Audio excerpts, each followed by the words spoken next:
SK하이닉스, 엔비디아는 가는데 삼성전자는 엔비디아가 아니잖아요. 삼성전자가 엔비디아에 못 가잖아요. AI도 없어요. 삼성전자 걱정하는 게 제일 쓸데없는 걱정 아닌가? 오랜만입니다, 선생님. 네, 안녕하십니까. 뭐 몇 달 만에 들어온 것 같죠? 두달 만인 것 같아요. 네. 중간에 좀 주식 말고 배당으로 성공하신 분들과 막 이런 분들을 좀 촬영을 하다 투자라는 게 어떻게 큰 길에서 보면은 뭐 다 만나게 되어 있다. 그래서 장기적으로 봤을 때 기본적 분석, 기술적 분석, 배당이 됐든 결론이 틀릴 수 없잖아요. 결국 투자라는 게 다 한 길에서 만나게 된다라고 저는 믿고 있기 때문에 그래서 오늘은 근데 이거 하나 짚고 넘어가겠습니다. 네. 저희 댓글에 선생님 찾으신 팬분이 생겼습니다. 예, 뭐 한 1000명 중에 한 분이시니까. 네. 우리나라 1분기의 전체적인 성장이 생각보다 잘 나왔고 그러다 보니까 지금 대부분의 기관들이 연간 성장률을 대거 높이고 있어요. 그래서 원래 우리나라 올해도 2% 성장도 못한다고 하다가 갑자기 한 2.6%로 올라갔거든요. 그러면서 지금 잘 살펴보시면 어떤 부분이 지금 우리 성장을 견인하고 있는가 봤을 때 민간 소비와 건설 투자, 순수출 요 세 가지가 지금 견인하고 있어요. 그러니까 우리나라는 설비 투자 같은 미래 성장 동력이 안 나오고 있거든요. 그럼에도 불구하고 이 정도의 양호한 성장률을 보여주고 있기 때문에 그렇게 본다면 여기서 순수출에 기여하고 있는 종목군들이 시장의 주도주로 자리매김한 거죠. 대표적으로 반도체, 화장품, 그 다음에 최근에 음식료 왜 가죠? 음식료도 수출 때문에 가는 거예요. 삼양식품과 농심 뭐 이런 게 합쳐서 1억 불 수출할 줄 누가 알았겠어요. 이런 부분들이 하나의 어떤 수출에 지금 기여하고 있는 그런 종목군들이 메인으로 자리매김하고 있는 거고 이 안에 또 들어가 있는 종목군들 대표적으로 의료기기, 뭐 제이시스 메디칼이든 뭐 클래시스든 뭐 윈텍이든 이런 종목군들이 전체적으로 매출이 크게 늘어나면서 지금 시장의 주도주로 자리매김하고 있는 거거든요. 그래서 저는 지금 시장에 들리고 있는 얘기 중에 제가 듣기엔 불편한 게 뭐냐면 전 세계가 다 신고가인데 우리나라 못 가고 있지 않느냐. 이거는 종목 선택이 잘못된 거다라고 생각되는 거죠.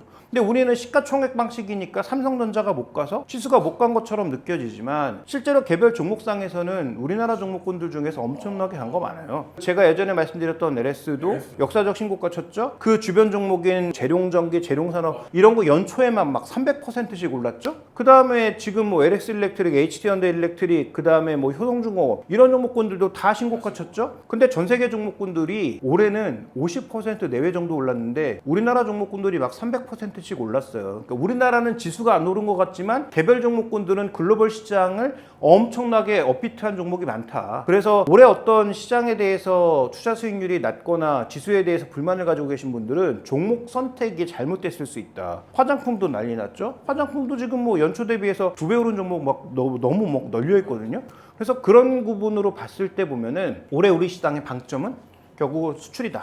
그런데 이 수출이 과연 하반기에도 긍정적으로 이어질 거냐, 이게 이제 관건인 거고요. 자, 또 하나의 변수는 결국은 미국채 금리. 미국채 금리에 대해서 우리가 이제 FOMC가 금리를 언제 낮춰주느냐 이것만 지금 쳐다보고 있잖아요. 그거 굉장히 이제 제가 보기엔 어리석은 전략이다. 왜냐하면 금리를 내릴 때 보험적인 성격으로 경기가 좋은데 앞으로 경기가 나빠질 것을 미리 방어하기 위해서 보험적 성격의 인하라면 더 랠리가 나타날 수 있죠. 그런데 만약에 그게 아니고 정말로 경기가 나빠서 금리를 인하하잖아요. 미국도 폭락해요. 역사적으로. 경기가 진짜 나빠서 금리를 낮추는 상황이면 좋은 시그널이 아니라니까요. 그러니까 우리가 금리를 지금 7월에 낮추니 9월에 낮추니 이렇게 굉장히 멍청한 얘기들 하고 있는데 제가 보는 관점에서는 금리를 낮추는 게 중요한 게 아니고 금리를 왜 낮추는지가 중요한 거예요.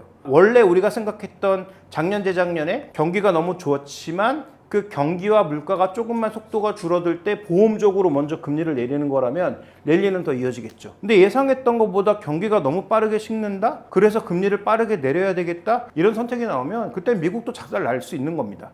지금 우리가 7월달, 9월달 금리 언제 내릴지 맞추지도 못하는 그 멍청한 게임 하지 말고 금리를 내리는 이유가 무엇인지에 초점을 맞춰야 되는 거예요. 그러니까 하반기에 제가 보기에 최대 리스크는 바로 미국이 경기를 왜 낮출 것인가 거기에 좀 포커스를 맞춰야 될 것 같고요. 그게 만약에 미국의 경기가 정말로 확 떨어져서 금리를 내리는 것이라면 그때는 우리 시장도 어떻게 보면 약간의 시스템 리스크를 느낄 수 있거든요. 그래서 그 부분은 저는 하반기에 가장 주의해야 될 요소라고 보고 있고 그 다음에 지금 이어지고 있는 수출 실적이 하반기에도 뜨겁게 갈 수 있느냐 이 두 가지가 지금 시장에 있어서는 가장 중요한 핵심이 아닌가 이렇게 보고 있습니다. 삼성전자 어떻게 해요?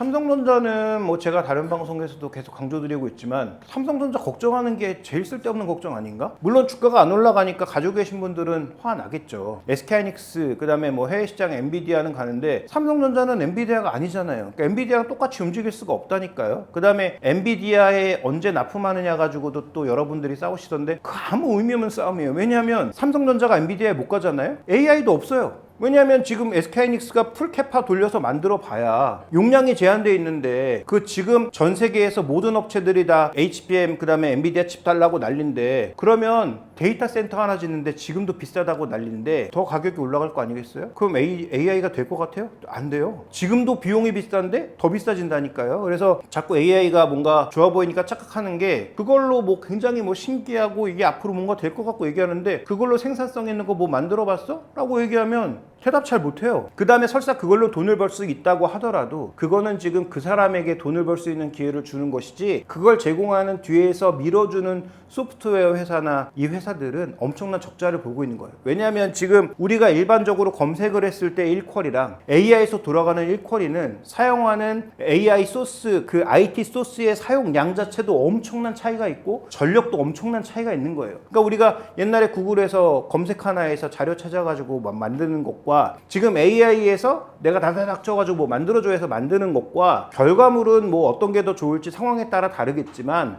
어쨌든 둘이 들어가는 노력 대비해서 들어가는 전력량이나 비용은 이쪽이 지금 월등하게 높은 상황이란 말이죠. 근데 여기에 그러면 삼성전자가 비메모리 쪽도 들어가고 HBM도 들어가고 메모리도 들어가 줘야 이 가격이 좀 낮아질 수 있는 거예요. 그러니까 AMD도 못하고 나머지 업체가 모두 못하잖아요. 그러면 제가 보기엔 AI 안 돼요. 될 수가 없어요. 지금 현재 구간에서 이 비용도 비싼데 그래서 저는 AI가 모두가 쓰는 지금 인터넷과 같은 서비스라고 착각하시는 분들이 있는데 저는 그건 뭐 완전한 착각이다. 나중에 AI 품질 높은 AI를 쓰려면 생각보다 엄청나게 많은 돈을 내고 써야 될 수도 있겠다. 그 다음에 좀 생각해 보세요. 벌써부터 지금 우리나라 뭐 라인 이것도 보면은 결국은 데이터 가지고 싸우는 거잖아요. 네.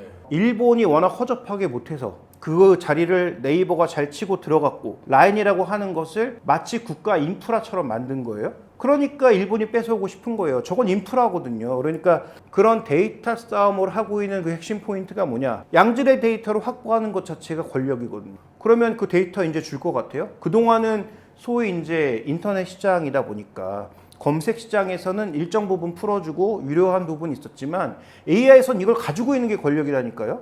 그러니까 이걸 데이터베이스, 좋은 데이터베이스를 갖고 있는 것과 그렇지 못한 것의 AI 격차는 점점 벌어질 거예요. 그러면 이 좋은 데이터를 갖고 있는 쪽에서 엄청나게 돈이 드는 이 서비스를 무료로 푼다고요? 이들이 뭐 무슨 자선사업가입니까? 그래서 저는 그건 뭐 말도 안 되는 상황이라고 생각하고 결국 삼성전자에 대해서 걱정하는 것은 아무 의미 없다. 결국은 들어갈 거고 그 다음에 들어가는 순간 또 삼성전자가 당분간 뭐 1, 2분기는 모르겠지만 3분기 넘어가면 과연 SK하이닉스가 이길 수 있을까? 돈 싸움이거든요. 돈 누가 더 많을까? 비교가 안 되거든요. SK하이닉스가 들고 있는 돈과 삼성전자가 들고 있는 현금 시체는 금액의 앞 단위 자체가 다르거든요. 그러면 이 싸움은 누가 봐도 길게 가면 길게 갈수록 삼성전자가 이기는 싸움이라고 봐야 될 것 같고요. 그거 상관없이 지금 더 중요한 건 뭐냐면 그러니까 지금은 여전히 반도체 업체, 반도체 장비 이런 쪽의 종목군들만 올라가요. 그런데 시간이 지나면 뭐가 되겠어요? 엔비디아 필요 없고 칩 이제 막 널브러져 있으니까 그거 가지고 서비스를 제공하는 업체 올라가겠죠. 그런 서비스를 제공하는 업체 어딥니까? 구글이라든지 메타라든지 뭐 이런 업체들이 될 가능성 높고 우리나라에서 그나마 제일 가능성 높은 건 네이버잖아요. 그런 업체들로 그 넘어가는 과정에서 우리가 좀 주목해 봐야 되는 건 결국 이 헤게모니를 지기 위해선 계속 돈을 투입할 수 있는 그런 기업들이 있어야 되거든요. 소위 빅테크만 잘 될 수밖에 없다라고 얘기하는 것은 그런 상황이기 때문에 그러하다는 거죠. 그러니까 결국은 앞으로도 돈 싸움이고 돈 없는 기업은 결국 기술이 있어도 이 판에 끼어들 수가 없다. 그래서 지금 챗GPT의 그 CEO가 자기가 900조 끌어당겨서 이 시장을 뭐 바꿔보겠다 뭐 이렇게 얘기하고 있는데 저는 그게 거짓말 같지가 않아요. 왜냐하면 뭐 전력 설비 만들어야지, AI 데이터 센터 만들어야지. 근데 칩 가격 비싸죠, 전력 가격 비싸죠, 구리 가격 올라가고 있죠. 이런 거 다 생각해 보면 돈이 어마어마하게 들거든요. 그 정도 돈이 없는 업체는 기술이 있어도 할 수 없다라는 부분인 거죠. 그런 차원에서 봤을 때 저는 뭐 삼성전자에 대한 걱정은 아무 의미 없다. 그냥 사시면 된다. 주가가 빠지면 더 즐겁게 사시면 된다. 그 다음에 바뀐 거 뭡니까? 예전에 삼성전자는 단 한 푼의 배당도 주지 않았던 종목이거든요. 근데 최근에 분위기 바뀌고 있잖아요. 조금이라도 배당 주잖아요. 그러니까 예전에 생각해보면 애플이 주가가 올라가기 시작한 게 자사주 매입하고 배당 늘리면서부터였거든요. 혁신이 사라진 애플이 자사주 매입하고 배당하면서 오히려 주가는 올랐어요. 그런 차원에서 보면 뭐 삼성전자도 계속 그런 것들을 넓혀가고 있으니까 저는 뭐 전혀 걱정할 이유가 없다 이렇게 보고 있습니다. 제 걱정이에요.